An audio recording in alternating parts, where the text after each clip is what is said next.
सदियों से बंद थे जिस घर के दरवाजे, आज उस घर का मेहमान है तू।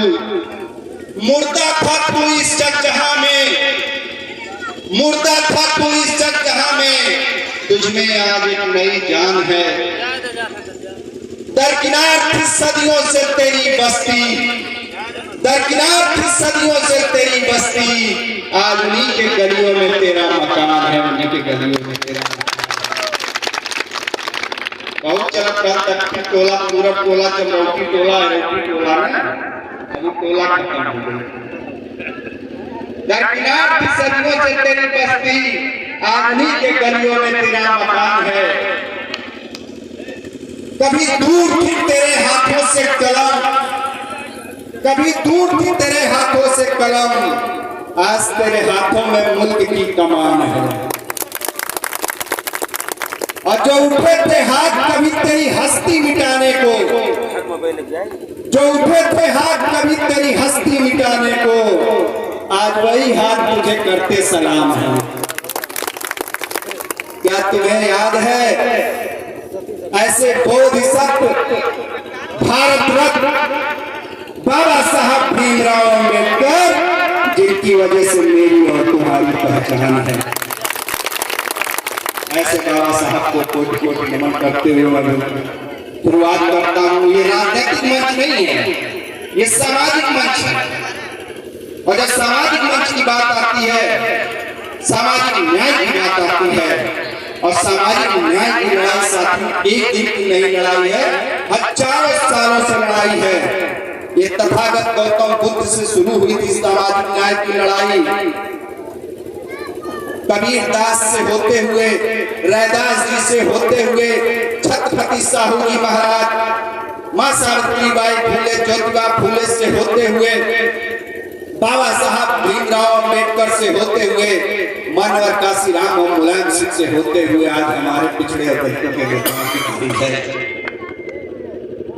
सामाजिक न्याय की जब हम बात करते हैं, कोई भी पिछड़ा दलित जब बात करता है, इस जिले में तो मुझे एक अनुभव है, तो जानते हैं क्या कहते हैं?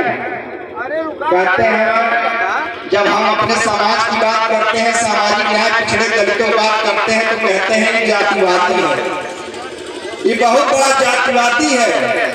तो मैं उन संघियों से कहना चाहता हूं कि जो पुश्तों से हकमार थे, जो पुश्तों से हकमार थे,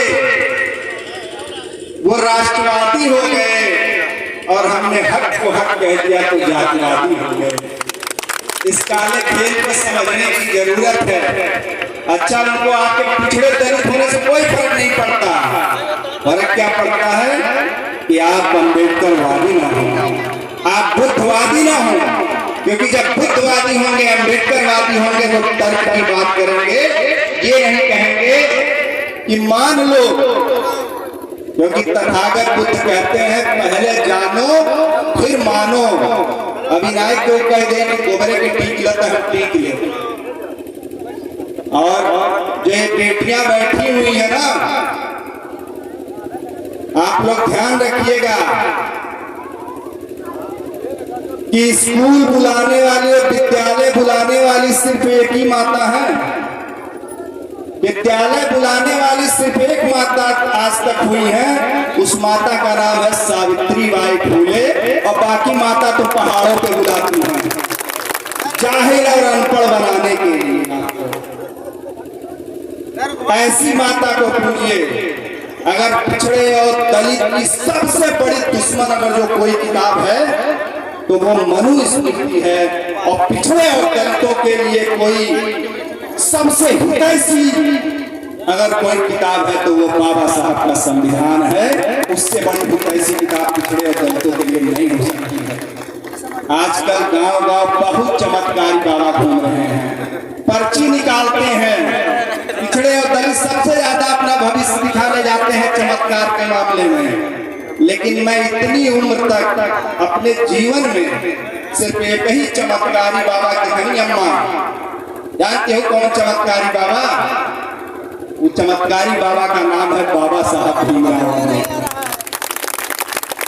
एक हमारा चमत्कारी बाबा 33 करोड़ चमत्कारी बाबाओं के 34 करोड़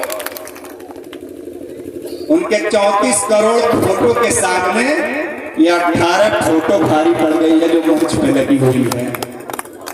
बस यही मिशन जिस दिन आप बना लेंगे ना, बाबू जगदेव सिंह कुशवाहा ने कहा था कि 100 में 90 शोषित हैं, 90 भाग हमारा है, राजपाट और धन धरती और जंगल जमीन पे 90 भाग हमारा है। पहली पीढ़ी गोली खाएगी, दूसरी पीढ़ी जेल जाएगी, तीसरी पीढ़ी राज करेगी।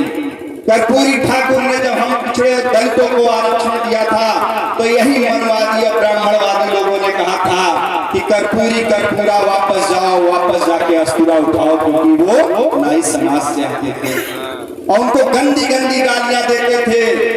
ये कर्पूरी आरक्षण कहां से आएगा, तुहर माई भी आई, ऐसी ऐसी भाषाओं का प्रयोग करते थे। और आज हमारे बच्चों के वो कथा के पैसों से अपने बच्चों को पढ़ा रहे हैं और हम अपने बच्चों के पढ़ाई के पैसे से कथा करा रहे हैं। हमारा और उनके में सिर्फ यही अंतर है। हमको और आपको समझना होगा, नहीं तो आने वाली पीढ़ियां माफ नहीं करेंगी। आरक्षण से कहते हैं कि आरक्षण से भेदभाव समाज में हो जाएगा। अरे भैया, जब समाज में भेदभाव रहा तब तो आरक्षण आई है। आरक्षण बढ़ा नहीं है। आरक्षण जो हजारों साल से 100% था, केवल वो आरक्षण कम किया गया है, बढ़ाया नहीं है। वो कहते हैं कि हम दलित का महाकुंभ में पैर छू के सामाजिक न्याय की बात करते हैं, बराबरी की बात करते हैं। मैं इसको नहीं मानता हूँ। अगर सच्चा में तुम भेदभाव मिटाना चाहते थे तो उसी महाकुंभ में उस दलित का पैर धोने के बजाय उस महाकुंभ में अगर जो शंकराचार्य बनवा के पूजवा देते तो मैं मानता कि तुम भेदभाव मिटाना चाहते हो। है हिम्मत तो आगे आ गया और सामने, लेकिन वो नहीं करेंगे, वो नहीं करेंगे और हमको आपको आगे आना पड़ेगा। हमारे लिए कोई चमत्कार नहीं है। अरे हम लोग तो पीने का पानी भी लड़ते हैं। वो कहते हैं कि बटोगे तो कटोगे, चुनाव के लिए कहते हैं बटोगे तो कटोगे।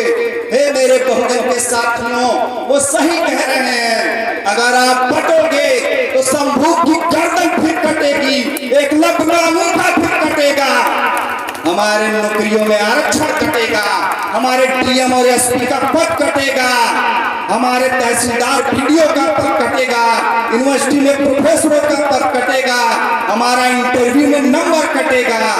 अगर बटोगे तो बटोगे, अगर एक रहोगे तो बहुत आगे जाओगे। इसीलिए तथागत बुद्ध से ये नारा चलाया था, सर्वजन हिताय सर्वजन सुखाय।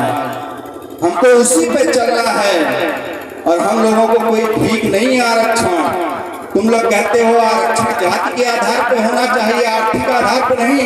आप बताओ, मुख्यमंत्री आवास को गंगा जल से धुला गया था तो जात की वजह से धुला गया था कि आर्थिक आधार से धुला गया था? क्योंकि जात की वजह से धुला गया था कि यहाँ पर एक दलित समाज की मुख्यमंत्री थी, एक पिछड़ा समाज का मुख्यमंत्री था। ये मुख्यमंत्री की कुर्सी अपवित्र हो गई है, गंगा जल से धुला गया था। अगर जो तुम्हारा जातीय श्रेष्ठता तुम्हारा जन्म सिद्ध अधिकार है तो जातीय आरक्षण भी हमारा जन्म सिद्ध अधिकार है और हम लेकर रहेंगे। अगर ये भारत माँ है तो बाबा साहब का संविधान इस देश का बाप है और हम बाप के लिए लड़ेंगे। बाप और संविधान को खत्म नहीं होने देंगे, इस भारत माँ को विधवा नहीं होने देंगे, संविधान के बचाने के लिए लड़ेंगे।